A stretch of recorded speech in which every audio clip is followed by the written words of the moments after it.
도반 여러분 안녕하세요. 오늘은 그 세상 사는 이야기 그 두 번째, 저희 그 사관학교 선배이면서 오늘 그 재판이 끝나가지고 2년 6개월의 실형을 선고받은 이 김관진 장군에 대해서 한번 얘기를 좀 해볼까 합니다. 왜 제가 이분을 이야기하느냐 하면요, 저하고 인연이 참 깊은 분이거든요. 제가 97년도 김대중 정부가 들어서고 나서 육군본부 계획위원회로 이제 발령을 받아가지고 그 계획위원회에서 근무를 할 때, 그 당시에 이제 육사 28기 아주 3인방에 뛰어난 인재가 3사람이 있었습니다. 아니, 엄밀하게 말하면 4명이었는데요.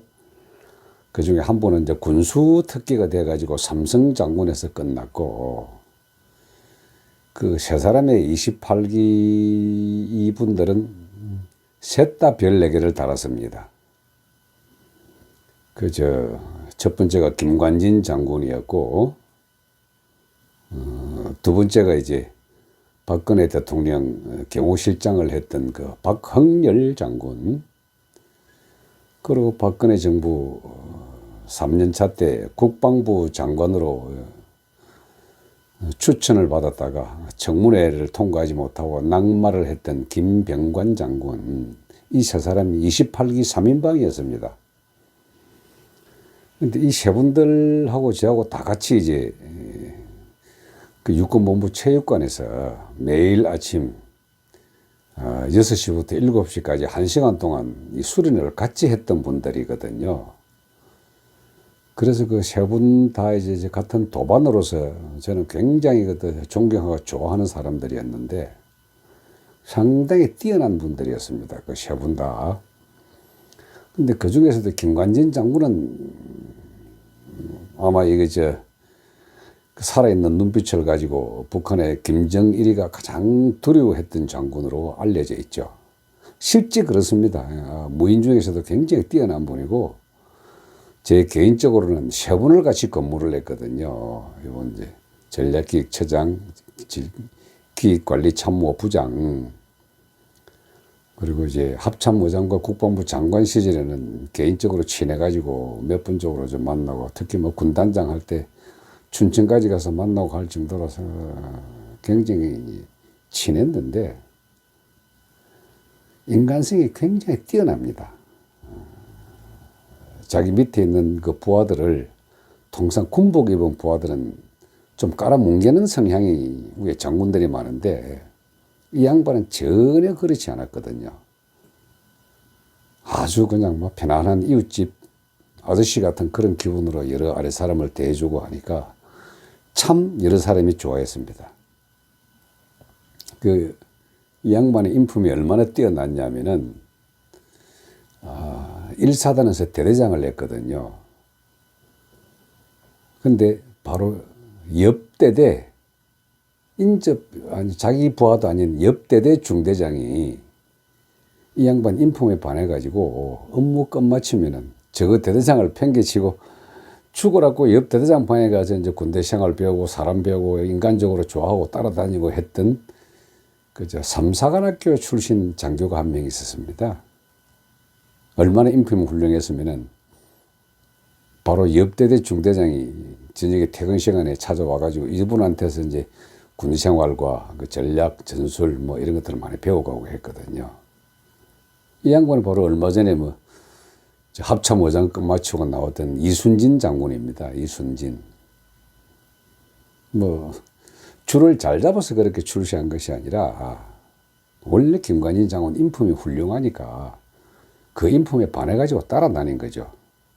근데 이 양반은 인품뿐만 아니고요, 이 전략, 전술, 그리고 군 생활은 내내 이제 인사 관리, 전력 이런 모든 파트에서 상당히 뛰어난 사람이었습니다. 이 원래 우리가 낭중지추라고 송곳은 아무리 종이로 감싸도 삐져나오고 생선 싼 종이는 아무리 빨아도 냄새는 배긴다고. 각 개인의 인간의 품격이라고 하는 거는 어디를 가더라도 드러나게 돼 있거든요. 그렇게 해서 뛰어난 장수의 역할을 확실히 하신 분이 아주 어줍지 않은 정치판의 댓글 사건으로 해가지고 2년 6개월은 실형을 받았고, 물론 뭐 법정 구속은 안 됐지만은 실형까지 받았다는 사실을 제가 가만히 듣고 오늘 참 수련하는 사람으로서 여러 가지 많은 생각이 많이 들었습니다. 근데 우리가 뒤집어 놓고 생각을 해보면은 저희 또래, 그리고 저희들 한 10년 알로울로 하는 이 정도 레벨의 사관학교 간 사람들은 대부분 아주 뛰어난 인재들이 많았습니다. 지금 이제 군복 자체가 아주 이제 멸시받고 천대받는 과정이 됐는데, 그 박정희, 전두환, 노태우 이 시절에는 군복이 사회적으로 존경은 받지 못해도 그래도 이 사회에서 허접되고 쓰레기 이런 집단 취급은 받지 않았거든요. 그래서 국가를 방해한다, 뭐 저희들이 배우고 했던 모든 것들이 병법과 전략과 전술을 배우고 그 속에 푹 파묻혀서 오로지 언제나 죽을 준비하라, 언제나 이사 준비하라, 그리고 언제나 군복 벗을 준비를 하라, 이 세 가지 준비를 항상 교육을 받으면서 오로지 국가 보위 이런 교육을 받으면서 자라났던 세대가 아래 위로 10년 정도 저희들 세대입니다. 근데 이게 제가 지금 군복을 도복으로 갈아입고 난 다음에 이제 뒤로 돌아서서 한 바퀴 쭉 이렇게 생각을 해보면은, 저는 그 전두환 시대에 만들어졌던 하나회, 알자회 그 사조직에 관련된 장교로서 군복을 벗었거든요. 근데 이게 지금 뭐 산하회, 알자회 그러면 아주 그냥 자기들끼리만 대물림하고 요직을 물려받기 위한 이런 존재로 파악을 했지만은, 그 당시에는 상당히 괜찮은 인품과 학력을 갖춘 장교들로만 구성이 되었습니다. 근데 YS 시대에 정치적 목적에 의해서 이제 하나회를 척결한다 그래가지고 나가 떨어지고 난 다음에 YS 다음에 DJ가 올라오고, 그때는 또 YS가 1차적으로 장수급 장군들 목을 다 쳐버리고, 그럼 DJ가 그나마 괜찮은 영남권 장군들 다 쳐버리고, 그 노무현이가 올라와 가지고 더 쳐버리고, 그 이명박 시대에 군 내부의 장군들을 갖다 살펴봤더니 쓸만한 장수들 목이 다 날아가 버리고, 그나마 다행스럽게 어떤 사조직에 속해 있지 않으면서 아주 뛰어난 장수 세 사람을 발견할 수가 있었던 것이 바로 김관진, 박흥렬, 김병관 장군이었습니다. 그분들 그 뒤로는 이제 아주 뛰어난 장수급 기질을 발휘해서 계속 올라가가지고 나라가 다행스럽게도 이 세 사람의 장군을 중용하는 바람에 박근혜 시대까지 이르러가지고 그나마 국방력이 유지가 잘 됐었습니다. 근데 이제 그 이후 시대에 뭐 보다시피 이 박정희와 전두환에 이르는 육사 출신 장교들에 의해 가지고 정치에 깊숙이 개입하는 군의 정치 개입에 경기가 들어가지고 대통령이 된 사람들은 무조건 웬만한 놈 있으면 장군들 다 쳐버렸죠. 철저하게 이제 관리 감독을 강화해 가지고 쿠데타는 꿈도 못 꾸게 만든다는 명목하에 1, 2, 3류 군인들을 다 쳐내고 나니까 4류, 5류만 남게 된 겁니다, 지금. 군복이 관료화돼 버렸죠. 싸워서 이기는 전투 군인은 다 날아가 버리고 요즘 가끔 저런 김관진 장군과 김병관 대장 이런 사람들의 모가지 다 날아가지고 못 움직이고 있을 때 군인들이 이런 사회주의 공산주의 되어가는 이런 나라에 왜 가만히 있느냐, 한번 엎어마는 사람이 없느냐 하고 이제 가끔 이제 민간인 친구들이 얘기합니다만은 그 시대는 지나가 버렸습니다. 이 정부 들어서면서 군복을 완벽하게 병신 취급시킨 게 박찬주 대장 사건을 필두로 해가지고 이재수 기무사령관 등등 그나마 남아서 이 관료화된 군 중에서도 좀 괜찮다는 친구를 다 쳐버렸거든요. 근데 오늘 이제 김관진 대장을 2년 6개월이라고 하는 양아치 집단의 법관들이 판결을 했습니다. 제 아랫부분에 양아치라고 이야기했는데 건달도 아니고 조폭도 아닌 양아치 그룹들. 김명수 대법원장을 양아치라 그랬잖아요. 이 양아치 그룹이 속한 법관들이 김관진 대장에게 2년 6개월의 실형을 때렸습니다. 저는 개인적으로요, 법을 공부한 사람이 전략을 공부하는 나라에 수장이나 대통령이 되어서는 절대 안 된다고 봅니다. 왜? 아주 미세하게 세부적으로 들여다보는 데는 아주 전문가적인 기질이 충분하지만 법을 연구한 사람들이 전략적 사고로 크게 바라보고 지구촌을 바라보고 지구촌 각 국가를 바라보고 그 국가 속의 한국을 바라보고 그 한국을 이끌 것만한 그런 지도자가 되는 데는 아무래도 능력이 좀 딸린다고 봅니다. 그래서 이번 이 세상에 이 양아치 같은 법관이 국가 대전략을 수행을 하면서 그렇게 적장에 무서워했던, 얼마나 무서웠으면은 김관진 장군 얼굴을 새겨놓고 거기다가 사격 연습까지 할 정도로 그렇게 이제 저주를 퍼부었던 저쪽 애들인데, 그런 사람을 말도 안 되는 댓글 사건으로 집어넣어가지고 실형을 때렸다. 물론 뭐 법정 구속 안 돼가지고 대법원 판결은 기다립니다만은 별로 기대 안 합니다. 이 양아치 그룹들이 있는 한도에서는. 같이 수행을 하면서 그 28기 3인방과 저는 매일 새벽에 2년을 갖다가 같이 수련을 했는데요. 이 양반들 큽니다. 그릇이.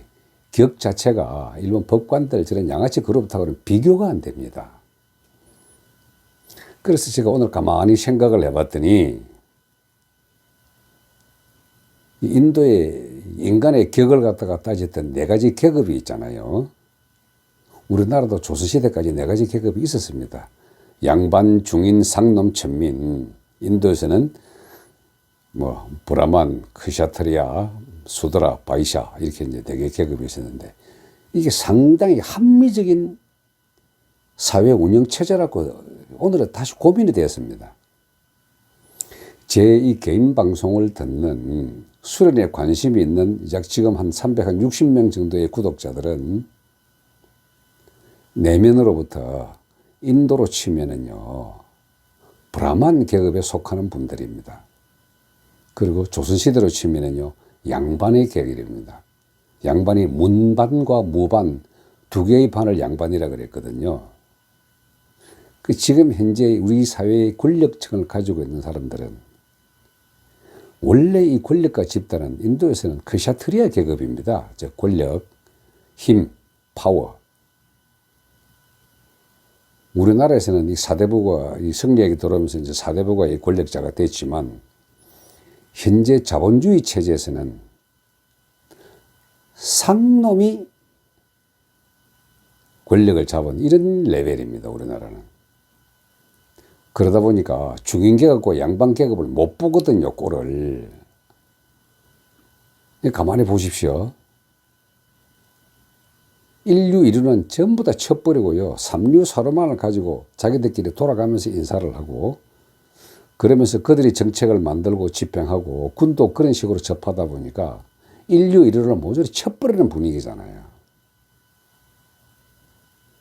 그래서 이게 인도의 네 계급을 만들었던 이 사람이 아리안족인데요. 아리안족이 우리 선족들입니다. 아리안족을 한꺼풀 더 벗기고 들어가면은 샤카족이거든요. 그 아리안족을 저쪽 유럽 사람들은 스키타이족이라 그랬습니다. 샤카족이 그 일대에서 돌을 많이 닦으면은 그 샤카족의 성자를 샤카문이라 그랬거든요. 이걸 한자로 말한 게 석가모니입니다. 그 샤카족은 브라만 계급과 크샤트라 계급과 또 합해가 동시에 다 나와가지고 인도 일대 그리고 지금 중동 이란 이라크 지방 이걸 다 정신적으로 가르치고 지도하던 영적 계급이었거든요. 지금 김관진 장군이나 박흥열, 김병관 이 세 사람의 장군들은 즉 브라만과 크샤트리아를 합한 이 계급에 속한 사람들이었는데 상놈 계급, 수드라 계급이 높은 놈 꼴을 못 빼가지고 치고 있는 형국입니다. 이게. 저도 좀 그 재판 내용을 보고 이게 이 몸 안에 들어있는 영혼이 이야기하는 거지만은 참 양반 계급이 문반과 무반 이 계급이 상인 계급에 치고 나갈 때 이거 조만간에 원래대로 돌아올 것이다.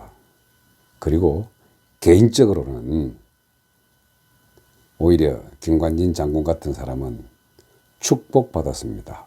어떤 의미에서 영혼의 성장을 위해서 군대에서는 승승장구해가지고 올라갈 계급까지는 다 올라가 봤거든요. 근데 영혼을 성장하려면 반드시 진폭이 커져야 합니다. 실패의 경험을 맛봐야 합니다. 올라간 만큼 와서 실패의 경험을 맛보면 영혼은 훨씬 더 크게 되거든요. 제 생각에 김관진 장군은 2년 6개월 실형을 받았지만 약 한 5년 동안의 투쟁 과정을 통해 가지고 영혼은 훨씬 더 커졌을 걸로 봅니다. 그 뒤로는 제가 만나지를 못했지만은 반드시 그는 더 클 것입니다. 영혼의 성장을 통해서 한 세상, 이 세상에서 정말 멋있는 삶을 살고 간다라고 하는 느낌을 가지게 될 겁니다. 자, 우리의 인생도 똑같습니다. 실패하지 않은 인생은 영혼의 성장이 없습니다. 꽃길만 걸어간 인생은 진흙탕과 엎은 수렁밭을 알지를 못합니다. 알지 못한 경험은 한생간으로 끝나게 됩니다. 김관진 장군의 2년 6개월 실형에 영혼의 성장을 위한 축복으로서 말씀을 나누면서 오늘 세상 이야기는 이걸로서 끝을 낼까 합니다. 상인 계급이 양반 계급을 치고 수드라 계급이 브라만 계급을 치는 이런 세상은 반드시 원시 반본 원래대로 돌아가게 되어 있습니다. 이제 곧 새벽이 끝나고 아침 동이 틀 것으로 믿어 의심치 않습니다. 예, 고맙습니다.